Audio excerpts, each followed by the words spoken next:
Way. Right. Okay. Oh no, hang on. It's vanished again. Let's start again, shall we?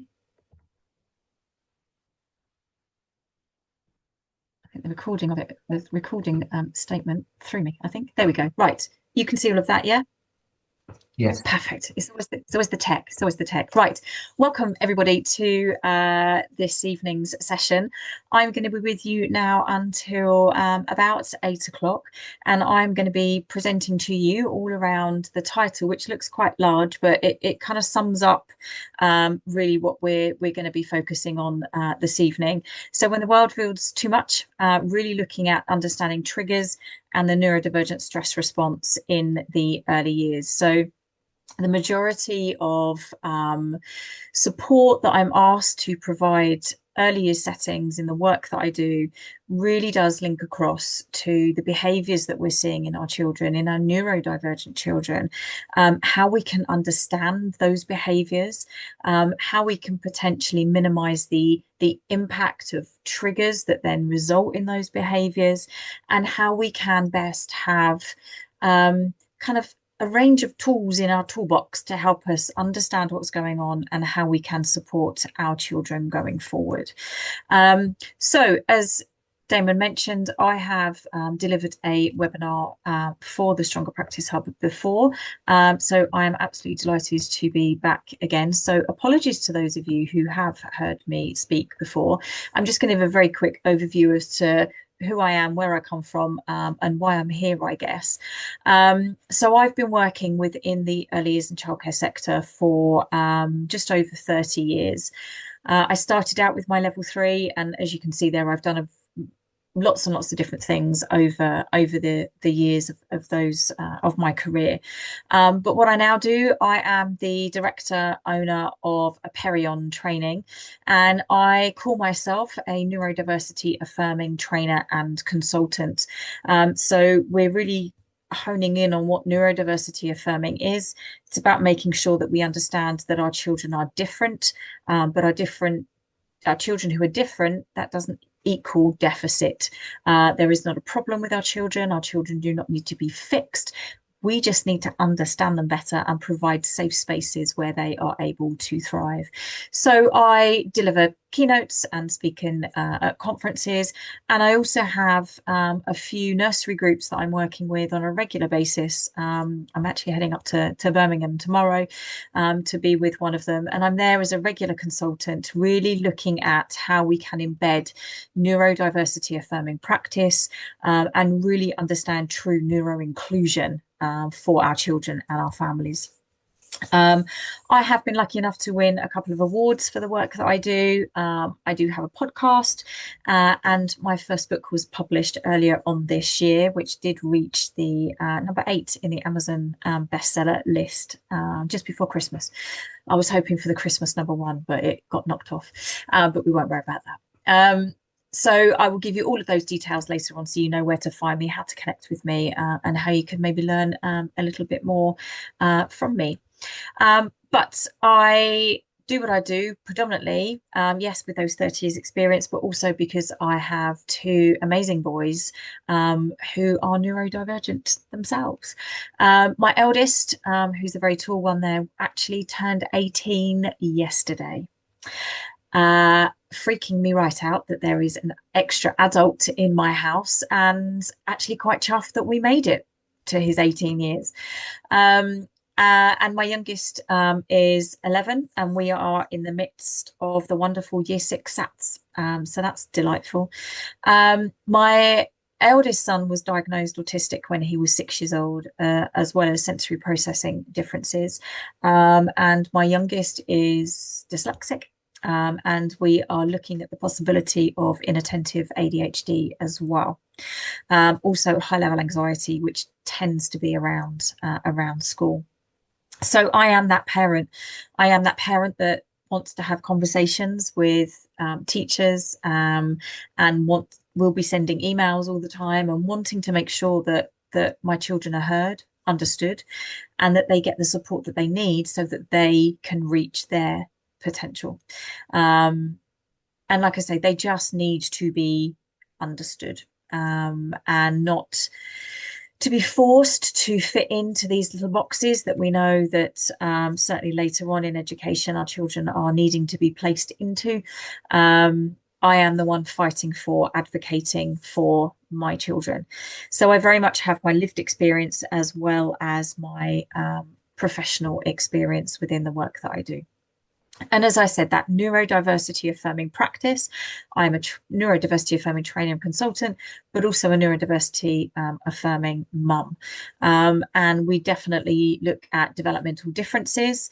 We don't look at news words like concerns or delayed development or red flags. Red flags kind of denote that my children are dangerous, and they're not. They can be hard work and they can be a pain. Only I can say that as their mum, but they're not dangerous. And it's certainly difference, not deficit. So that's kind of just gives you a bit of context really as to who I am and what I do. So let's start by having a look at what we are focusing on this evening. And the first thing really that I want us to remember is that for many of our children, our neurodivergent children, they are living their life differently. They are processing information in a world where they are processing it differently to other people. And there are a lot of factors and there are a lot of things that for our children just don't make sense. So when we're thinking about our approach to our children and maybe thinking about the behaviors that we see and thinking about the why behind it, a lot of it is because what they're being asked to do, what they're being told they have to do, doesn't make any sense to them.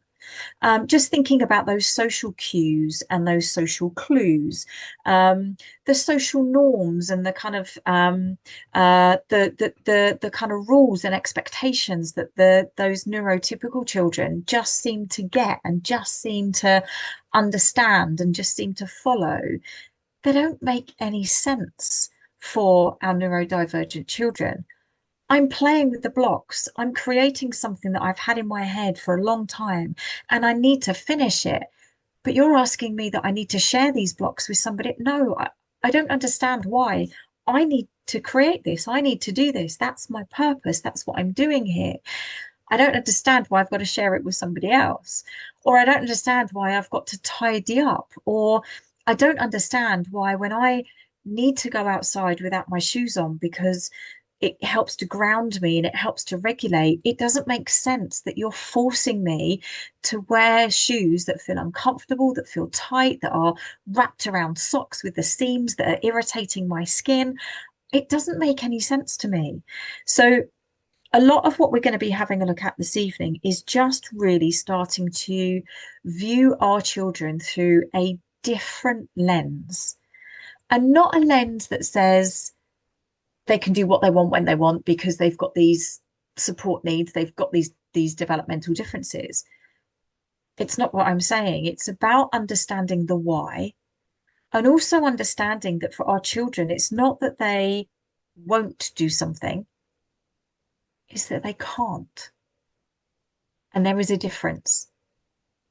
It's not that they won't do something, they can't. So in terms then of looking a little bit deeper in terms of the behavior, we all talk about behavior being communication. And for me, yeah, it is. But it also goes one step further and it's actually information. So it's communication and it's information. And as well as all of you, I can see there's 82 of you on the call. All 82 of you are many, many different things to all of your children. You wear very, very different hats. You're the first aider, you're the counsellor, you're chef, your health and safety officer, you're all of those different people. But when it comes to behaviour, we need you to be a bit of a detective. And we need you to start gathering together the evidence and the information that behaviour is telling you, that's telling you that those children are finding things too much and they are too overwhelmed and there is a lot going on for them. And it's about pulling on all of that information to tell us what's going on. So the behaviour is the way children show us what they're feeling, what they're needing, and what they are experiencing. But for many of our children, they do not have the words, the confidence, the regulation skills, the tools to express it differently. So it will come out in their behavior. We also need to remember that for any children's behavior, it is shaped by context. You are potentially dealing with a number of different adults in your room, in your setting, all of whom have different expectations and different experiences around behavior. Culturally, the way they were raised as children themselves and the expectations that were placed on them, maybe some trauma they experienced themselves as a child, maybe their own neurodivergence and how that was dealt with. They may have learned from another setting how certain situations are dealt with. Age, generations, all of those things shape the way we respond to our children. And we need to remember that from what some see as challenging, others might see as children being curious or being self advocating, or it's sensory regulation. Just thinking about from my own perspective, my sister and I have very, very different views on what is appropriate and what is challenging behavior. Very, very different perspectives. Rightly or wrongly, her children, my nephews, say to me, I'm the cool auntie, probably because I'm a bit more lenient, but I see things differently and I allow certain behaviors that my sister is very kind of tight around. And again, it's not that I'm letting them get away with things. It's just that I see it differently. And I see that the children being curious and self-advocating. Behavior is not a fixed trait. It's not good behavior or bad behavior. We need to think about, again, gathering that information to understand the fact that this is potentially the child's internal state. It's what's going on from them from a sensory perspective, emotional perspective, and a physiological perspective, and the impact of the factors that are around them. So the external environment and all of those things that is impacting their behavior. And then we need to remember that specifically for our neurodivergent children, behavior is that clue. And it's that clue and that indicator of that unmet need, sensory overwhelm, a need for connection, or that need for autonomy and safety. And I'm talking about emotional safety. Okay. So I'm just going to share with you a little bit around the kind of brain science bit. I won't be on this for too long. I'm very aware that it's late in the day. But it really, I think, helps kind of help us to understand what's going on in our children's brains and how we can support the brain-body response to what's going on around us. So we have three parts of our brain that we're just going to focus on. We have the reptilian brain, the limbic system, and the prefrontal cortex. The reptilian brain is the part of the brain that's just at the top of the brain stem. And it's the part of the brain that is taking in all of the information from around us, all of the parts of what's going on in terms of are you fed? Are you watered? Are you in a safe space? Have you got a roof over your head? Are you warm? Are you hungry? Are you tired? So if you've done any training and you've looked at Maslow's hierarchy of need, the reptilian brain is that bit at the bottom. Are those kind of foundations of that hierarchy of need, are they there? Warmth, shelter, love, connection, food, are they there? And if that reptilian brain gets the information that says, yeah, you're in a good place, everything's okay, that's the message it sends up to the limbic system. And the limbic system is the emotional control center of the brain. So where it says they're the upstairs and downstairs brain, that's what we're talking about. The limbic system is that bit in the middle. And so the limbic system is fed all of this information from the reptilian brain. And literally, if all that information is positive information, the limbic system goes, wicked. Thanks very much. Thanks for that data. I am okay then to stay balanced and regulated. There is no need to panic about anything. There is no need to get stressed about anything. All is good in the world. If that limbic system is balanced and stable and regulated, that's the message it sends up to the prefrontal cortex, this bit at the front here. And this is the part of the brain that's there for logic, reasoning, memory, bit of language, exploration, discovery, and connection. So if the reptilian brain says, all is good, the limbic system says, thank you very much. The prefrontal cortex is the part of the brain that goes, right, bring it to me then. I want to go over to the sand tray because that looks really exciting over there. What have they set up in the home corner? Oh my God, we'll go over there and explore. Look at that member of staff over there. I love that member of staff. He's my trusted adult. I'm going to go and snuggle in and have my favorite story read to him because I'm loving what's going on over there. That's the state of the brain we want our children to be in, to be able to be regulated and able to go off and be curious and explore. If, however, the reptilian brain gets the information that says you're not in a safe space, and this is where it differs slightly from just Maslow's hierarchy of need for our neurodivergent children, because it may well be that the information they're getting is information that says it's too noisy, it's too busy, my trusted adult is not in the room, the lights are too bright, I'm really worried about letting go of mum this morning. I've had a really tricky morning, or an ambulance just went past outside and I'm not in a good place. So actually now being here, this is giving me unsafe vibes. I'm not in a safe space. If the reptilian brain gets that information that says you're not in a safe space, that's the message it sends to the limbic system. And the limbic system says, thank you very much, panic. And literally an alarm sets off in the limbic system, which is your fight, flight, freeze response. And physiologically, what happens at that moment is that cortisol, the stress hormone, floods your brain. Your prefrontal cortex shuts down.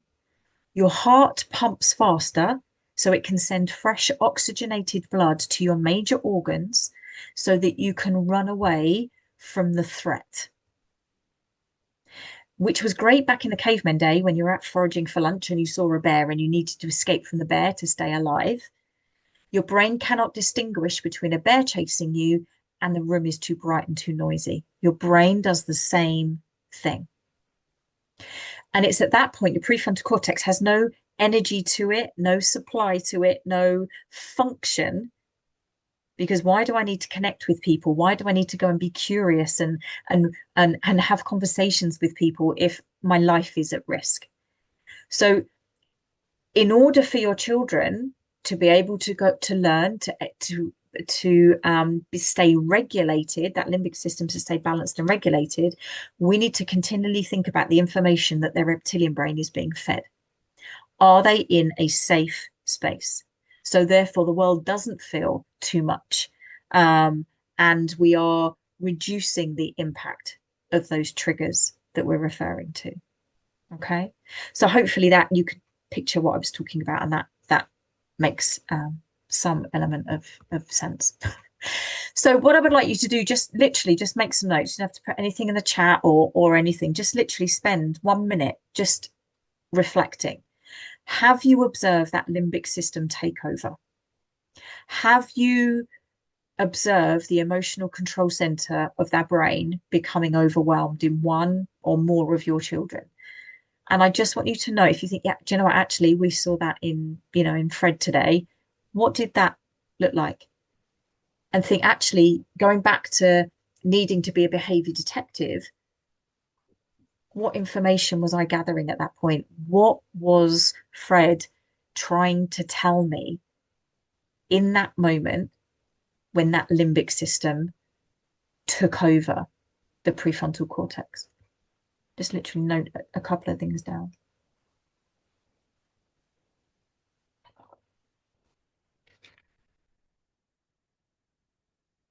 It's always good to just take a moment to picture a child in your setting. Kind of just put it into some context.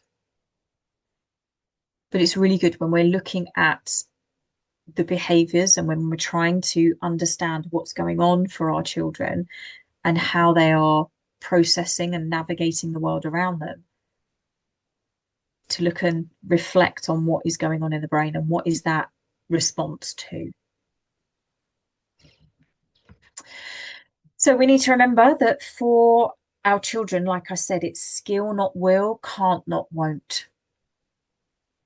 So when we're thinking about some of uh, the demands and commands and expectations we are placing on our children, and if they are struggling and they're finding those things a challenge, it's a lack of skill and it's that they can't complete that activity or that task or that demand.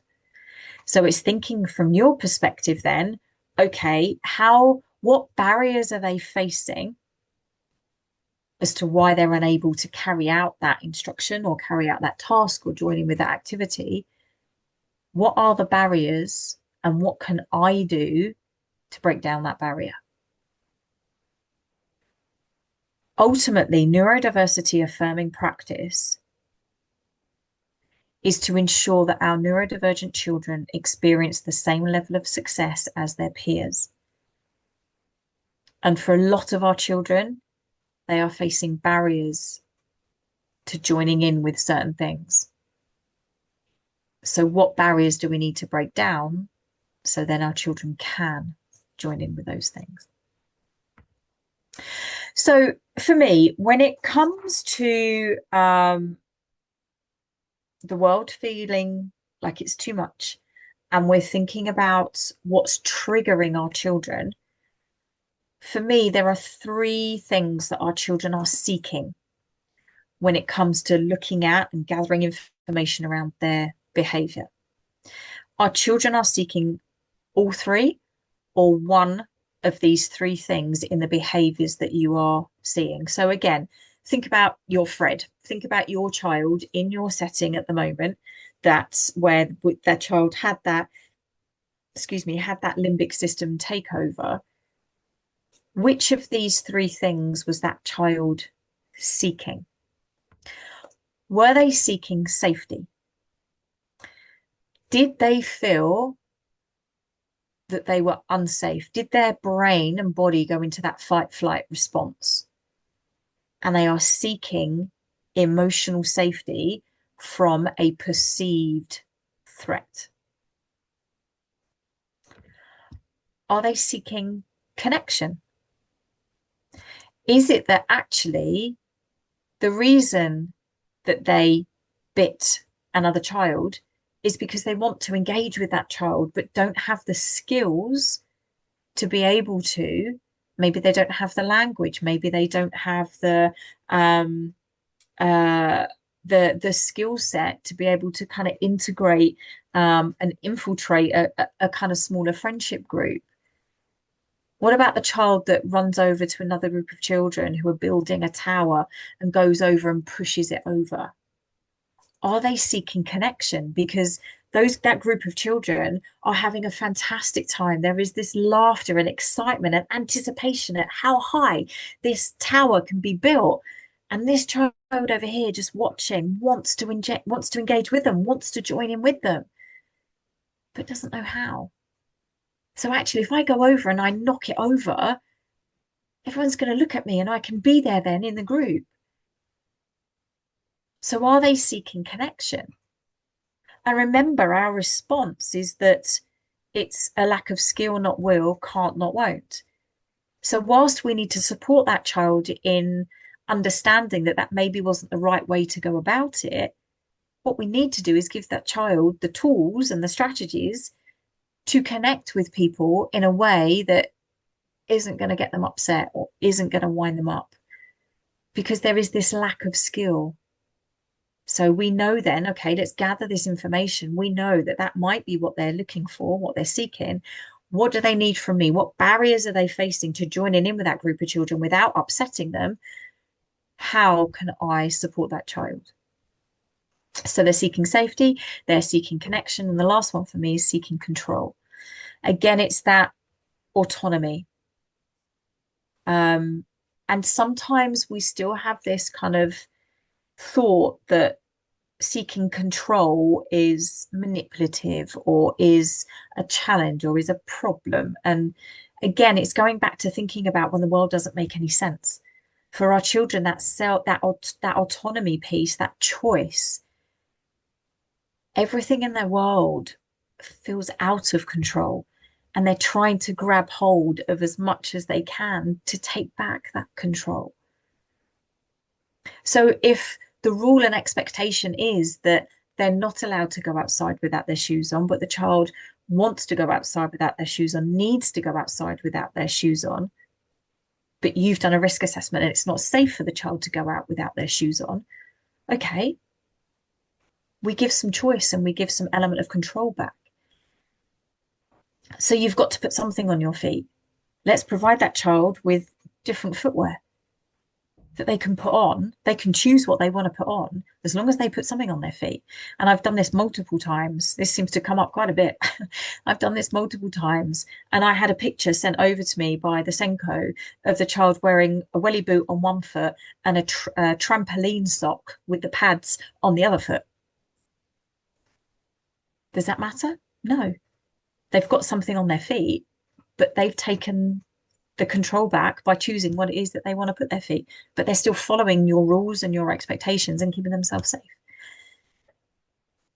So again, it's just viewing our children through that slightly different lens. So I'm just going to look quickly with you as to what those three things might look like. So a child seeking safety might look like they're eloping. So they're trying to run away from a situation, run out of the room, run out of the gate, come out the window. They're trying to get out of the situation. They might show aggression. They might withdraw or envelop. So you might find them kind of under a table or under a blanket or, under all the coats on the coat rack. You might see this perceived refusal to join in or to do something because it's that shutdown. I actually have no energy left. I'm exhausted. And so I cannot do anything else. Or we see the meltdown, what you would describe and what you would see as a meltdown. And then a child seeking connection, as I've said, picked up on a couple of them earlier, a child biting, a child pushing other children, or really, even those children that really kind of squeeze. I've had children kind of put their arm around another child's neck, which kind of obviously is not ideal, but they're trying to connect with that child. Aggression, again, looking for control, comfort, and reassurance, or continued comfort and reassurance. So that child that's like attached to your leg and you kind of can't move around because they're just there. They're needing that connection. And then the last one, a child seeking control. Again, aggression, that perceived refusal, or wanting to be first or in charge of a situation, wanting to be the front of the queue, wanting to be the first one down the stairs or the first one up the stairs or the first one to run out to the garden and get something out of the box, needing to take that element of control back.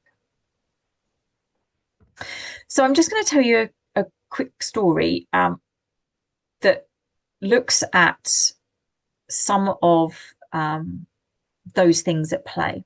And it's a story that includes my own children, so you're going to get a bit of an insight into my life. But the story ends with my youngest son there driving a boat and myself and my eldest. This was obviously a few years ago, you can tell. This and my eldest sitting on a bench watching the youngest child drive the boat past us. So we went out for the day as a family and we went to Henley-on-Thames. And we went to Henley-on-Thames because they have a chocolate cafe and it's amazing. If you get a chance to go to the chocolate cafe, go.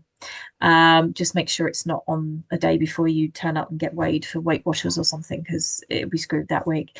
Everything is made of chocolate. The hot chocolate is made of melted chocolate. It's delightful. And we decided to take the boys to the chocolate cafe. So we filled up our bellies, felt really, really sick. I thought we should go for a walk. So we went for a walk along the towpath. If you know Henley on Thames, it's a very they have the regatta. It's very posh. It's very affluent, and they've got this little towpath along the Thames. And then we came across a little guy who was hiring out boats that you could take out on the river. So we had a chat, my husband and I had a chat with both the boys. Did you want to go on a boat? Yes, that'd be great. With William, you have to go through everything with him, what we're going to do, where we're going to go, how long we're going to be on it for. So we did all of that. Both boys can swim, so being on the water wasn't fearful. They weren't worried about that. We had the conversation with William that he had to wear the life jacket. Was that going to be okay? Yep, Mum, that's going to be fine. Just as we go to get on the boat, my youngest son says that he wants to drive the boat. So therefore my eldest then says, well, I ain't getting on the boat then if he's driving it. So we have that conversation, and my husband said that my youngest can drive it, but only once we're in open water, we're away from the jetty and everything else. So I said to William, my eldest, I said, right, come on, let's sit in the back. Let's pretend this is our private cruise ship, and we're being, driven along the Thames, and this is, a lovely afternoon. So we did that. So we get in the boat. And as you know, the Thames is not a straight river. It's bendy, and you kind of turn lots of corners left and right. And as we turn a corner, in front of us is a bridge. And it was at that point in William's little life that he had a real fear of bridges. He thought if we were going to go over a bridge, it would collapse under him. And if we went under it, it would collapse on top. We see a bridge in front of us. We're on a boat in the middle of the Thames. His reptilian brain got the information that says, I'm not safe here. His limbic system took over. That fight-flight response took over. So within the space of about 45 seconds, I had my son in the back of the boat with me, stood up, screaming and shouting and crying. And when William goes into meltdown, not nice words come out, shall we say. I'm not going to say the words out loud because you might have little people around listening to you. But basically, in not so nice words, please, Mummy, can we go back and take me off this boat? Because I'd quite like to get off now, please. But you can imagine the language that comes out. So we've now got this language happening, and we've got all these posh people of Henley taking their summer stroll along the Thames towpath, looking at us. Who are these people, and why were they allowed anywhere near us? So he's rocking the boat because he needs to get off the boat. So I said to my husband, I think we need to turn around now and go back. So he starts to turn the boat round, and we start to head back. And it's at that point that my youngest, Stanley, then starts screaming and shouting, William, I hate you. We promised that I could drive the boat, and now I'm not going to drive the boat, and it's all your fault. And so I've now got both boys screaming and shouting, and more glares and stares from everybody else. We get to the jetty. William jumps off. He bolts, so that eloping, bolts down the high street. He's gone, and I'm after him. I shout to my husband, go and take Stanley, let him drive the boat. We'll catch up with you later. And I catch up with William. And in these moments of overwhelm, it's about making sure that we don't join their high levels of stress. It's that they join our calm. We don't join their chaos. They join our calm. So I'm literally getting William to look at his feet. We're on the ground now. Look at where your feet are. We're on the ground. We're off the boat. We're on the ground. We're off the boat. At that moment, it's not, why were you swearing? You could have fallen in. You've really upset Stanley. He can't hear me. That limbic system takeover. He cannot hear me. He cannot have that conversation with me. So we sit on the bench, and I take a selfie, and then we see Stanley drive past, living his best life, driving this boat. So that situation, one, I'm hoping makes you feel sorry for me in my life and what's going on, but also just shows you the different reasons behind the behavior. So for Stanley, he was communicating that he was not happy. There was this real sense of injustice. You promised that I was going to drive the boat, and now I can't, and it's not fair, and I'm not happy about it. It's that real sense of injustice. But for William, it was pure safety. I do not feel safe where I am, and I need to get out of where I am. So when it comes to behavior, be curious. There is always a why. and it's our job to figure out what the why is. But some of the whys we're just going to have a very quick look at now. We know the environment can be a massive why, a massive trigger for our children. What does it smell like? What does it look like? Think about additional noise that's happening. I mean, that picture is just horrific. But think about the visual noise and the overwhelm and the impact of that overwhelm on our children. Think about how many transitions you're expecting your children to go through. I was working with one member of staff with a little boy who we knew struggled with transitions. I asked her to tell me how many transitions there were in his morning session, and we added 10. There were 10 transitions. Inside, outside, tidy up, snack time, circle time, French, or whatever the extracurricular was that was going on. 10 transitions. What does the environment feel like? Do children have that real sense of belonging? Do they feel safe? What are the expectations? How many demands and commands are being placed on our children? Food, meal times, snack times. What food is being offered? What is the food, and what is the food environment like? In terms of where children are sitting, how chaotic lunchtime is. When I go into settings, I always make sure I observe lunchtime. It's always a massive trigger for children. Is there enough space? What are the opportunities for movement? We know that our children need movement for regulation and movement to meet sensory needs.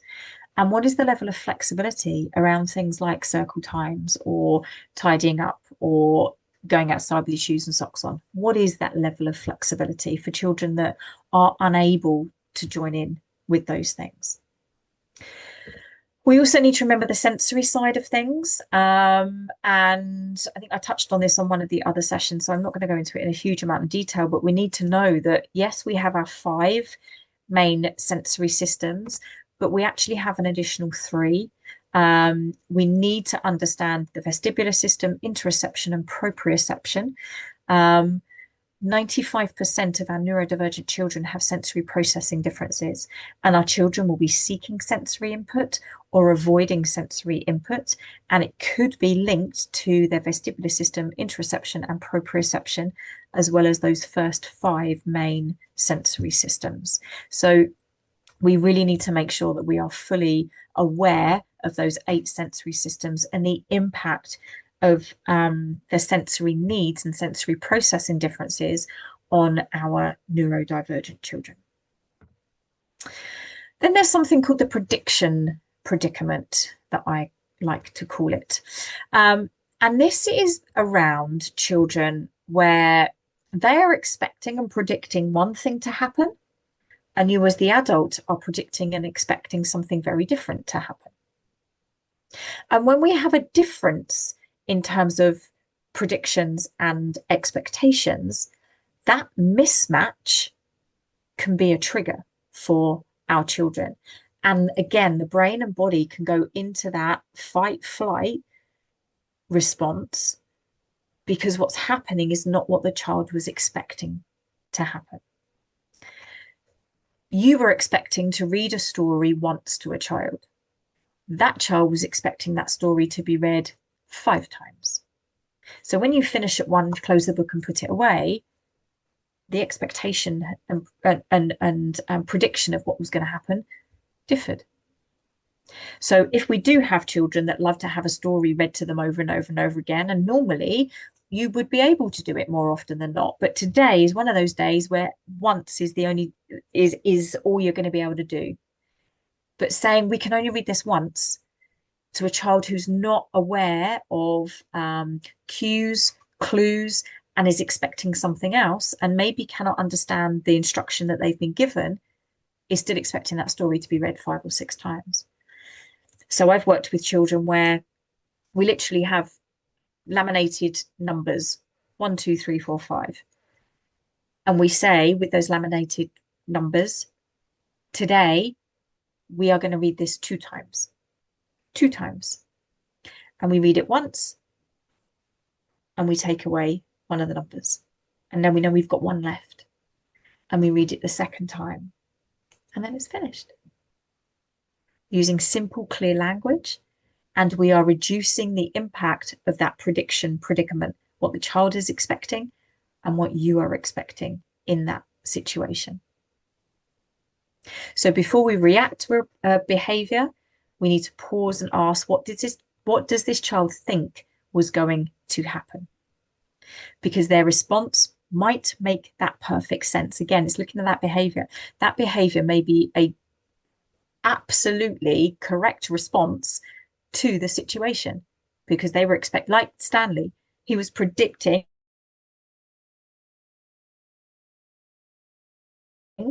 to drive the boat, that he wasn't going to be able to drive the boat.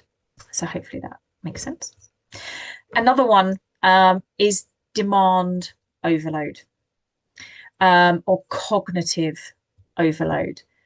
When we are giving our children too many instructions, too many directions, too many instructions all at once, and there is just this, no, I just cannot take any more. And common triggers for that demand overload could be transitions. Like I said, that child going through 10 transitions in the space of his 8:30 till 11:30 session. Being asked too many questions or having to respond quickly. That, if you think about that processing speed, and with my youngest son being dyslexic, we often think about dyslexia being picked up when we start kind of reading and writing in primary school. But we can start to pick up some of these things in the early years, because we are giving children too many expectations. And for many dyslexics, the processing speed isn't as quick as we would expect. That creates that demand overload. That creates that cognitive overload. Tidy up time or adult-led tasks where there are just these instructions coming out. Tidy up time where we've got, I'm only going to whisper it in case you've got one. We've got the Alexa playing a song, and then we've got children running around all over the place.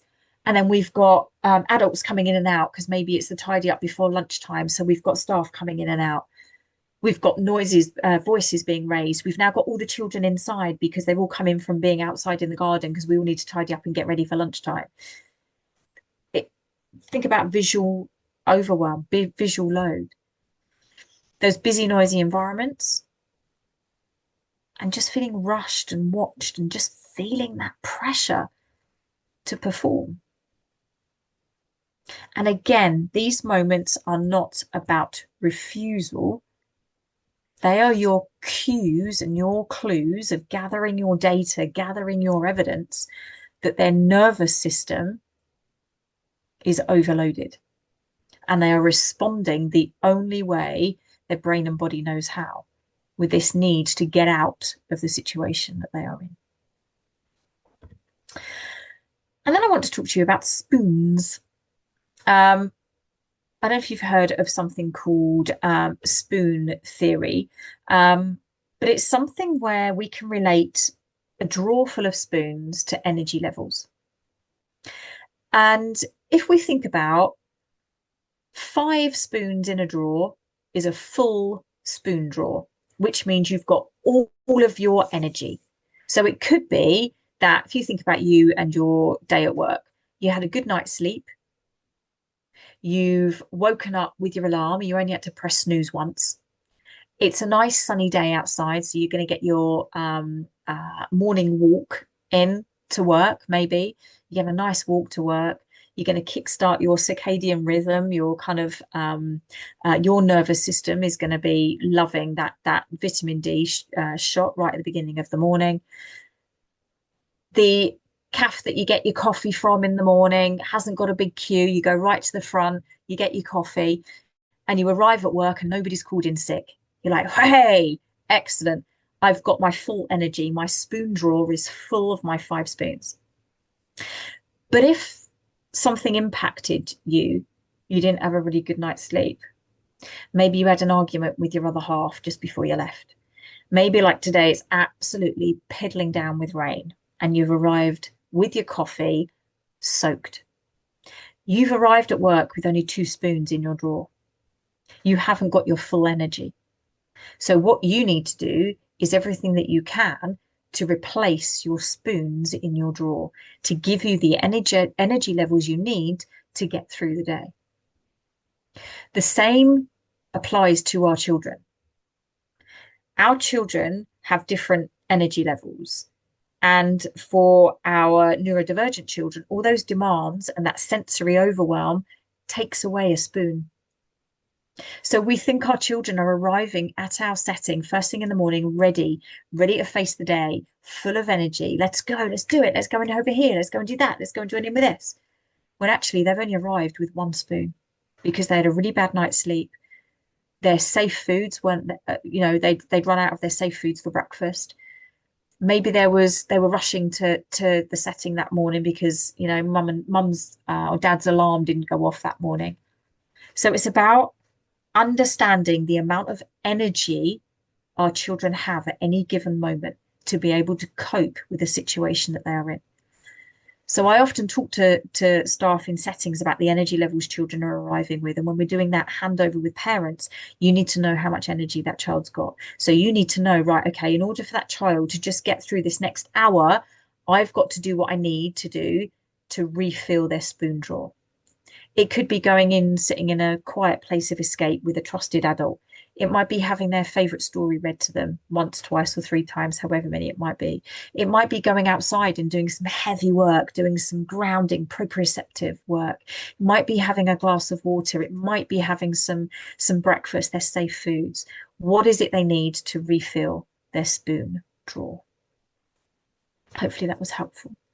And I'm just going to look with you at a case study quickly that helps us to look at what's going on for children, the triggers, and the why behind the behavior. So there on the left-hand side is a child described by the setting. He's 2.5. This is Daniel. He's a biter. He's always so tired and won't join in. All he does is play with the trains. He won't share them. We've tried to take them away and get him to play with other things, but he won't. He won't sit on the carpet with other children. He won't sit at a table.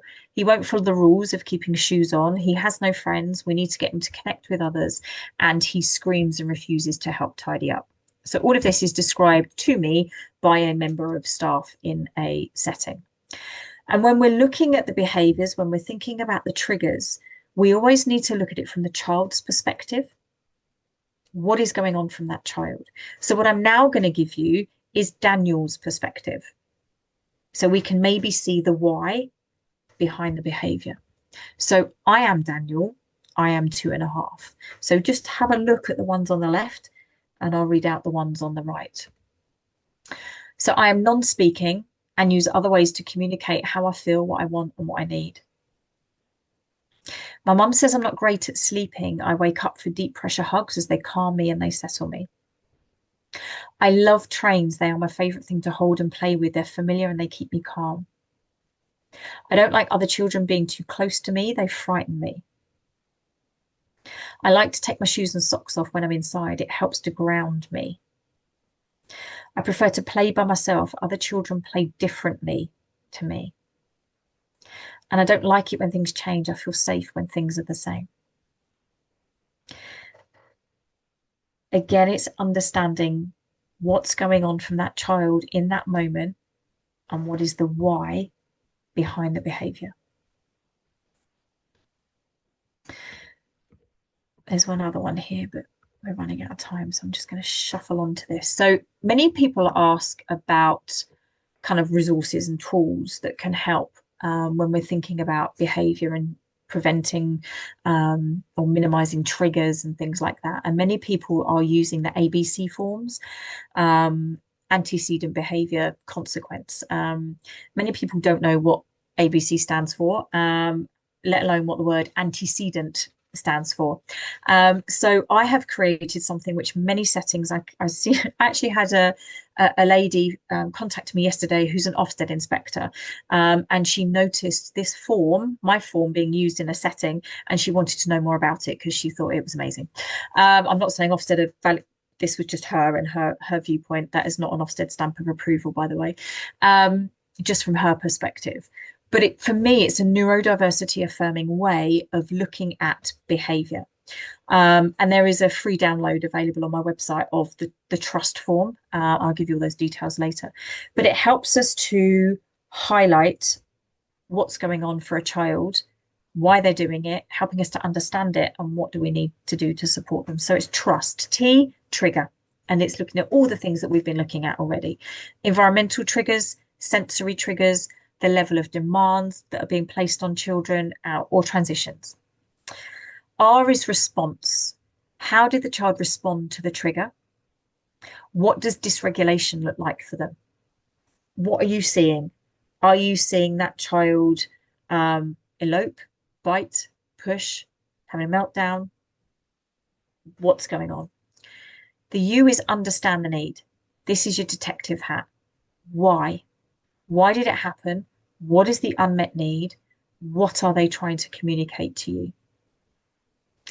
The S is support required. What support does the child need from you right at this moment to regulate?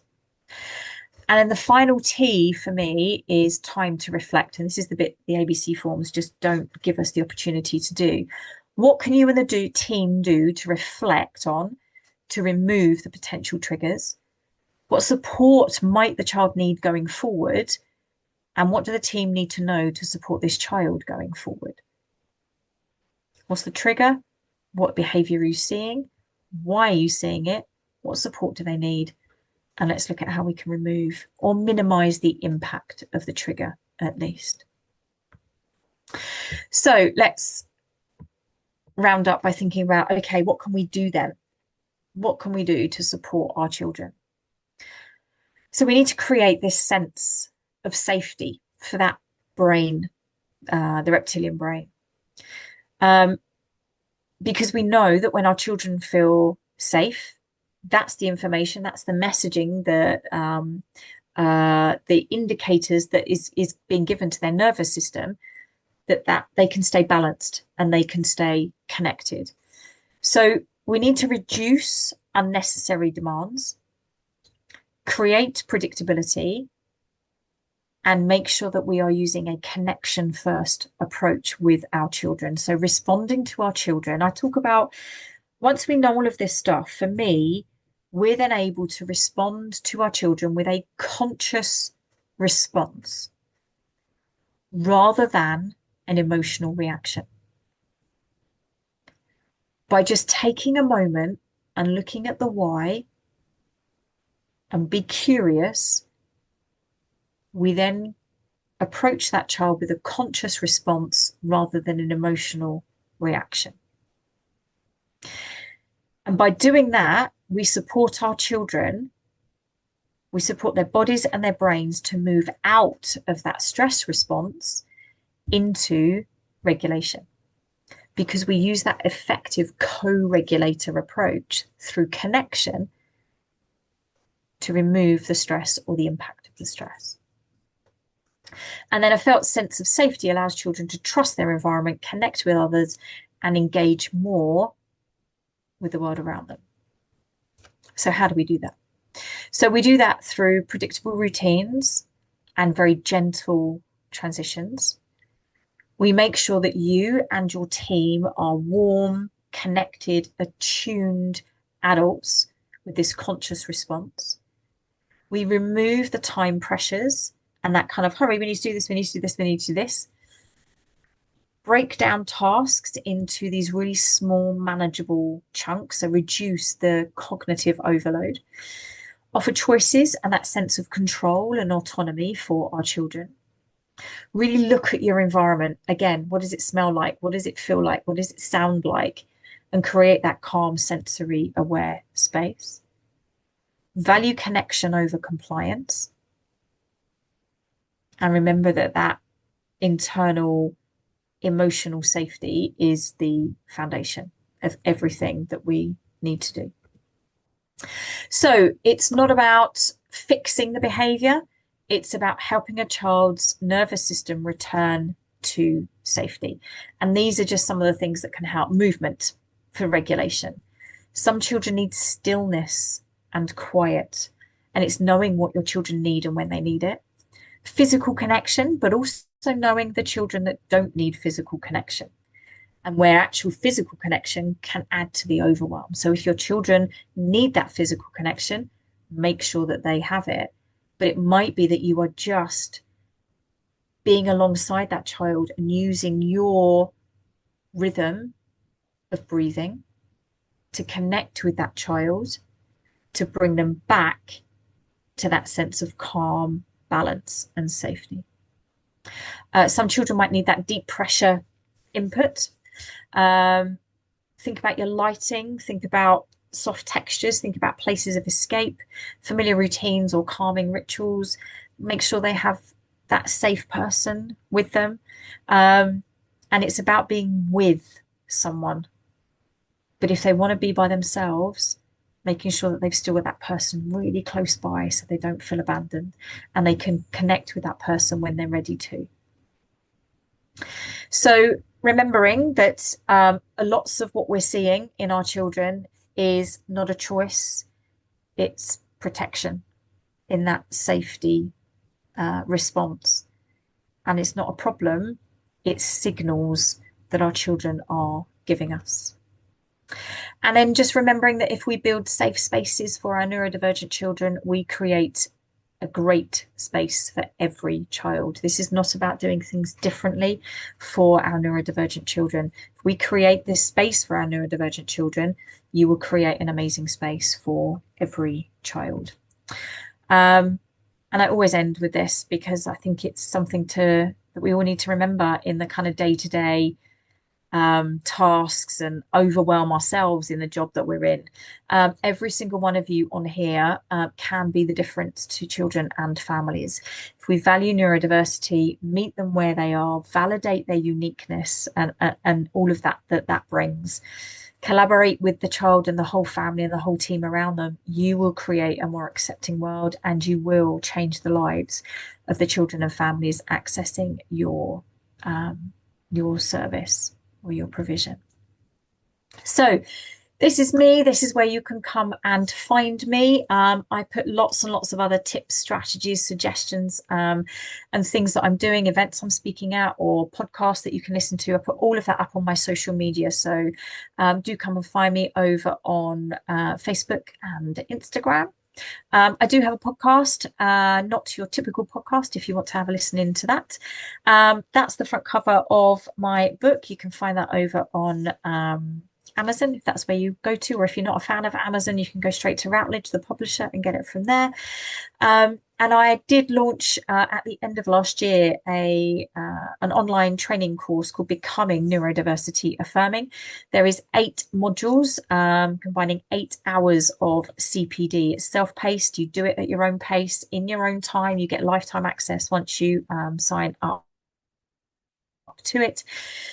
Some Senkos are using it to deliver to the rest of their team. I've got whole teams doing it as well. There are 8 modules. Each module comes along with a corresponding workbook you can download, and there are certificates for completion as well.